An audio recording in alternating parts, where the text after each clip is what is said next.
From this to this.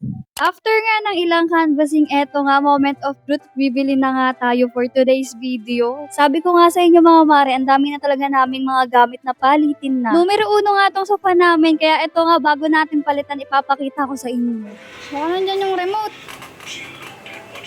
Pagkabuhat nga ni Daddy Jong, meron niyang tumunog na nahulog, kaya sabi ko baka yung remote na yun na matagal nang nawawala.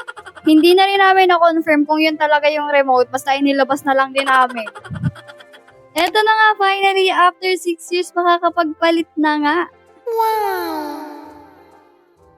Kung itatanong nyo nga mga ma, dito na nga lang din kami bumili sa katabi naming SM. Medyo beyond the budget na nga yung mga napuntahan namin previously. And sa ngayon nga, ito pa lang yung afford ng budget ko. Sabi ko nga kay Star kung okay lang ba na bago yung sofa namin, pero siya yung iba budget ko. Ano Star, ready ka na magpaiwan dito? Ayaw!